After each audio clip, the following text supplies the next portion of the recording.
જો આજે સવારે છે ને હું આવી ગઈ છું નીચે હોસ્પિટલમાં. તો જો ફ્રેન્ડ્સ, બપોરના લંચમાં છે રોટલી, વટાણા બટેટાનું શાક.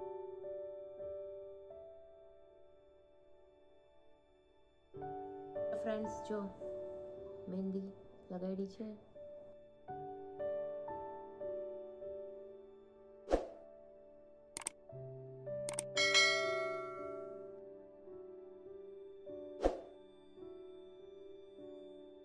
હેલો, નમસ્તે ફ્રેન્ડ, સ્વાગત કરું છું ફરીથી બધાનું એક નવા વિડીયોમાં.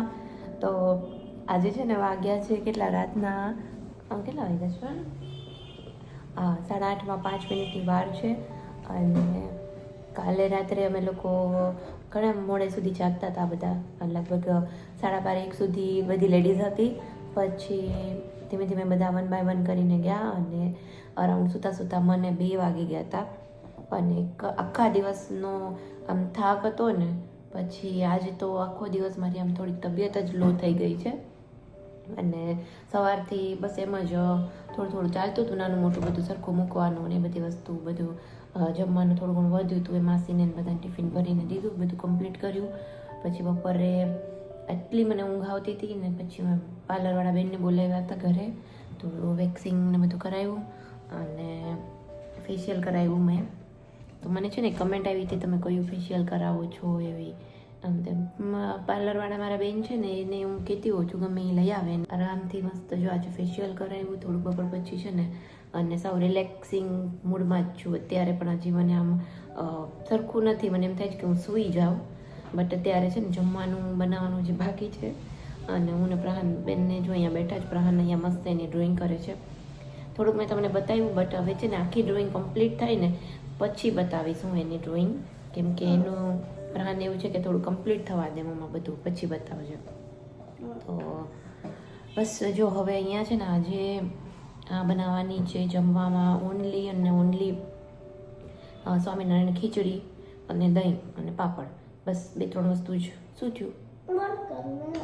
કેમ? સો જો ચલો ફ્રેન્ડ્સ, જો પ્રહારને થોડુંક છે ને ક્યારેક આમ કંઈક પેઇન્ટિંગમાં ડિસ્ટર્બ થઈ જાય ને તો મજા ના આવે. એટલે હું એવું કહેતી હતી કે હા, બનાવવાની છે જમવામાં ઓનલી સ્વામિનારાયણ ખીચડી. તો ચાલો હમણાં ફટાફટ છે ને બનાવી નાખીએ. એકદમ સિમ્પલ હોય છે.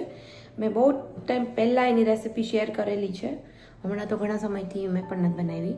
અને જ્યારે બી અમને એમ થાય ને કે એકદમ લાઇટ જમવું છે, બહુ મરી મસાલા ને કંઈ નાખવું નથી, આમ કહેવાય ને હેવીનેસ ના લાગે, એમાં ઓઇલ થોડું હોય, લસણ ડુંગળી કાંઈ જ ના હોય, તો એકદમ સિમ્પલ હોય છે. અને બહુ જ ટાઈમ પહેલાં, મતલબ મારે પ્રેગ્નન્સી પછી વેઇટ લોસ જ્યારે કરવો હતો ને, ત્યારે મેં એ ખીચડી અમે એવરી ડે બનાવતી, હું રોજે ખાતી એ ખીચડી. તો ફિલહાલ હમણાં તો શું છે કે હમણાંથી તો ઘણા સમયથી નથી બનાવી. તો રેસીપી શેર કરીએ, ચાલો. તો આ છે આજનું આપણું ડિનર, કે જેમાં એકદમ સિમ્પલ ખીચડી છે. ડિટેલ રેસીપી આની હું પછી ક્યારેક શેર કરીશ. આજે કે મારે કોલ આવી ગયો પછી મેં શૂટ ન કર્યું. હેલો, નમસ્તે ફ્રેન્ડ્સ. તો જો આજે સવારે છે ને હું આવી ગઈ છું નીચે હોસ્પિટલમાં. કેમ કે હજી આજે છે ને મેરેજની સિઝન અત્યારે એટલી છે ને કે છોકરીઓ કોઈ 1-2 રજા ઉપર છે, એકાદને લેટ થઈ ગયું છે, એકાદ છોકરાઓ નથી આવ્યા, એકાદ બીમાર છે. અચાનક ક્યારેક એવું થાય ને કે કોઈ જ અવેલેબલ ન હોય. અને પેશન્ટ બી આવી ગયા હતા. તો પછી હું નીચે આવીને અત્યારે બેઠી છું થોડી વાર. પ્રહાન પણ સ્કૂલે જતો રહ્યો છે, નાસ્તો બી થઈ ગયો છે. સો ચલો, અહીંયા બધું જો આ લોકોનું બહુ બધું અસ્તવ્યસ્ત હોય છે બધું. નીચે આવીએ ને ત્યારે ખબર પડે કે અહીંયા કેટલુંક મેનેજ કરે છે. હા ચાલો, ઉપર જઈને વિડીયો કન્ટિન્યુ કરીશું. થોડી વાર અહીંયા બેસવું પડશે. અને આજે મારી મહેંદીવાળા બેન પણ આવવાના છે, પણ એ બપોરે આવવાના છે, એટલે સારું છે. તો જો ફ્રેન્ડ્સ, બપોરના લંચમાં છે રોટલી, વટાણા બટેટાનું શાક, પાપડ, છાશ અને કાકડી. ગાજર હું ખાઈ ગઈ, મીઠાવાળા કર્યા છે, મરચું છે.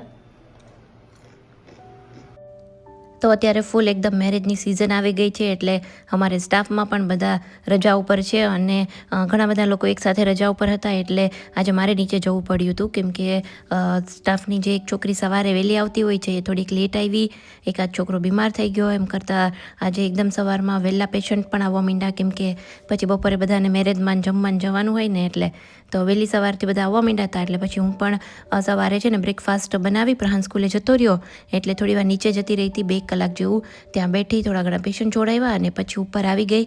અને આવતા વેત જ પહેલાં તો નાવા ગઈ, પછી મેં શું કર્યું, પછી લંચ બનાવ્યું, ઘરનું બધું કામ કર્યું કેમ કે આજે માસી પણ નહોતા આવ્યા, અને જમી લીધું. અને જમ્યા પછી તરત જ છે ને કિચન સાફ કરવા લાગી ગઈ છું. પહેલાં છે ને હું જ્યારે એવું કરતી, જ્યારે મારે માસી કિચન સાફ ન કરતા ને ત્યારે રસોઈ બનાવી અને સૌથી પહેલાં હું કિચન ક્લીન કરી નાખતી, પછી જ જમવા બેસતી, કેમ કે જમ્યા પછી મને કિચન સાફ કરવાનો બહુ જ કંટાળો આવતો હતો અને ક્યાંક ને ક્યાંક ટાઈમને નહોતો મળતો ને, એટલે પછી મેં માસીને કહી દીધું કે એવરી ડે જ કિચન સાફ કરી દે. એટલે આજે મેં એવું કર્યું, જમી લીધું પહેલાં કેમ કે લેટ થઈ ગયું હતું, અને જમ્યા પછી હજી મારા હસબન્ડ નથી આવ્યા, એનું જમવાનું રાખી દીધું છે. અને જમીને તરત જ જો રૂમમાં જતી રહું ને થોડી કંઈ આડી પડું ને એટલે મને પછી ઊંઘ આવવા માંડે, એટલે એકદમ ફટાફટ કિચન જ સાફ કરવા લાગી ગઈ. વાસણ બધા બહાર કાઢી નાખ્યા, એમ કે વાસણ તો ક્લીન અમારે બીજા એક માસી આવે છે ને હોસ્પિટલનું કામ કરવા, એ કરી દેશે, એટલે મારે એની ચિંતા નહોતી. બટ કિચન પણ ફટાફટ જે રીતના મને એકદમ આમ ડીપ ક્લિનિંગ ગમે ને એ રીતના મેં કરી નાખ્યું, કેમ કે આજે રાત્રે મારે મહેંદી કરવાની છે, એટલે આજે રાત્રે કંઈ અહીંયા કુકિંગ કંઈ બનવાનું નથી. અને અત્યારે સાફ કરી લઉં ને પ્રોપર, તો કાલે પણ પછી વધારે સાફ ન કરવું પડે, કેમ કે જ્યારે મેં મહેંદી કરી હોય ને ત્યારે પછી હું આમ વારે વારે પાણીમાં હાથ ને એમ ના બોળું, મને પછી મહેંદીનો કલર છે ને પ્રોપર જ્યાં સુધી આવે નહીં ને ત્યાં સુધી આ મજા ના આવતી હોય. એકદમ થોડોક એકદમ ડાર્ક રેડ કલર આવે ને તો જ મજા આવતી હોય છે. એટલે મેં આજે જ અત્યારે જેટલું બને એટલું બધા જ કામો જે હતા એ કરી નાખ્યા. રાત માટે થોડું ઘણું પ્રહાનનું જે કાંઈ પ્રિપેરેશન હતી, નાસ્તો, એ બધી જ વસ્તુઓ મેં પછી કિચન સાફ કરીને રાખી દીધી હતી નીચે ઉતારીને એની નજર સામે, કે પછી એને મને વારે વારે પૂછવું ન પડે ક્યાં છે, એની નજર સામે હોય તો એની જાતે જ લઈ અને ખાઈ લઈ. પછી કિચન ઓલમોસ્ટ મારું સાફ થઈ ગયું હતું, અને પછી એની સાથે સાથે જ મેં અહીંયા વાસણ પણ જે હતા એ પણ લૂછી અને ચડાવી દીધા હતા. લગાડી છે અને લગ્નમાં જવાની તૈયારી કરીએ છીએ અમે.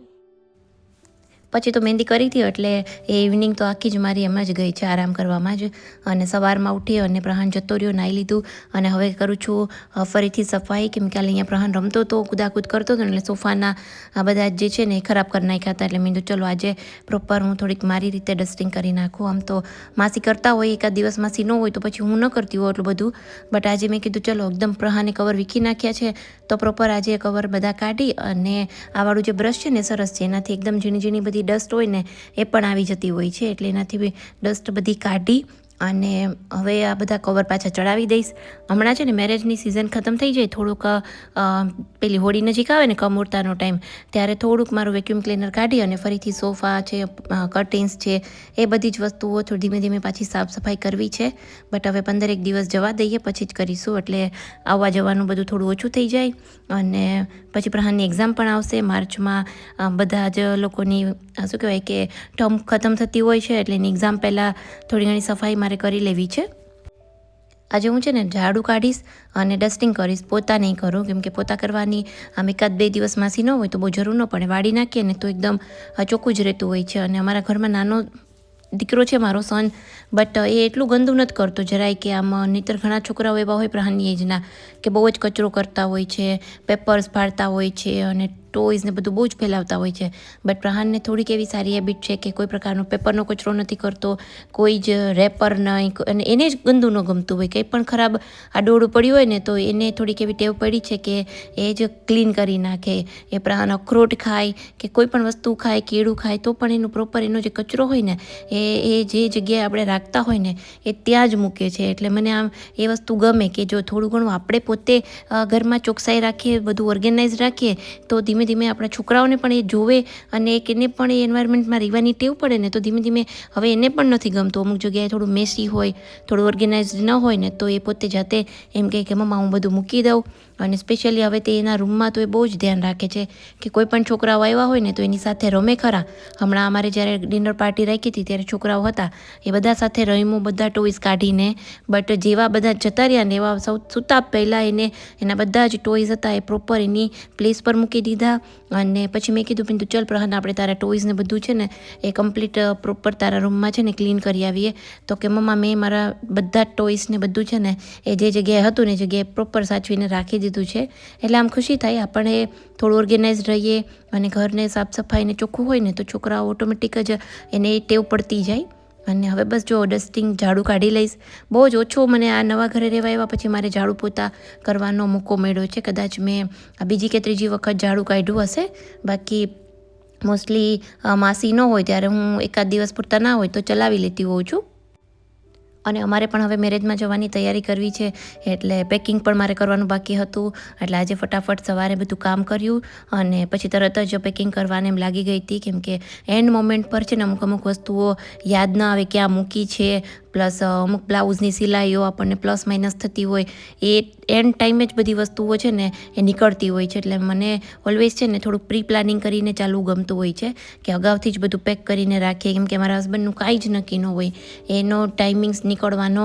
કોઈ પણ ટાઈમ એમ કહે કે આ ટાઈમે જવું છે બટ એ કોઈ જ એનું છે ને પ્રી પ્લાનિંગ ન હોય. એટલે એનું જે કાંઈ બી ટાઈમ આપ્યો હોય ને એના અડધા ટાઈમ પહેલાં મતલબ કે રાતે નીકળવું હોય તો બપોરથી જ આપણે રેડી રહેવાનું. પછી ગમે ત્યારે એ કહે કે ચલો જવાનું છે. એટલે એ રીતે જ હું આખું પ્લાનિંગ કરતી હોઉં છું. એટલે આજે મેં શું કર્યું ઝાડુને એવું કાઢી લીધું. પછી લંચ પણ હવે હમણાં થોડી વારમાં બનાવીશ અને પછી તરત જ બધું પેકિંગ કરીને રાખી દઈશ.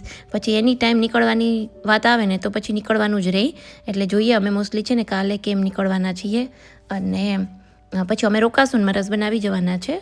એટલે હવે મેરેજ છે તો મજા આવશે. નેક્સ્ટ વિડીયોમાં મેરેજનો અને જે કંઈ બી ફંક્શન્સ હશે એ હું તમારી સાથે જરૂરથી શેર કરીશ. સાડી પહેરીશું તો એ પણ વિડીયો શેર કરીશું. ઇન્સ્ટાગ્રામમાં થોડા ઘણા ફોટોઝ પણ અપલોડ કરીશું. અને હવે કિચનમાં આવી ગઈ છું. આજે ફરીથી રીંગણ અને પેલું બધું આવ્યું છે, દૂધ છે, ધાણા ભાજી છે. એ અમારે એક પેશન્ટ છે જ્યારે બી આવે ને ગામડેથી ત્યારે અમારા માટે લઈ આવતા જ હોય છે. બટ આજે રીંગણ છે ને બધા સ્ટાફને હું આપી દઈશ. કેમ કે હું એકાદ દિવસ નહીં હોઉં તો પછી આવીને પછી રીંગણ ને બધી વસ્તુ ખરાબ થઈ જતી હોય છે, પોચા થઈ જતા હોય છે. અને બસ ચાલો ફ્રેન્ડ્સ, જો હવે આપણે આ વિડીયો છે એ હું અહીંયા જ એન્ડ કરી દઉં. વિડીયો ગમ્યો હોય તો વિડીયોને લાઇક કરજો, શેર કરજો. ચેનલ પર નવા હોય તો ચેનલને સબસ્ક્રાઈબ પણ જરૂરથી કરજો. જલ્દીથી મળીશું મેરેજના ફંક્શન્સના વિડીયો સાથે. ત્યાં સુધી બધાને બાય બાય, આવજો, ટેક કેર. અને જો મારી મહેંદીનો કલર પણ સરસ આવ્યો છે. નેક્સ્ટ વિડીયોમાં થોડી નજીકથી બતાવીશ કેમ કે આજે મને એવું કોઈ ટાઈમ જ નથી મળ્યો અને આજે મને એવું હતું કે જલ્દી વિડીયો છે ને અપલોડ કરી દઉં. તો ચાલો બસ આપણે મળીશું કાલે. ત્યાં સુધી બાય બાય, આવજો, ટેક કેર.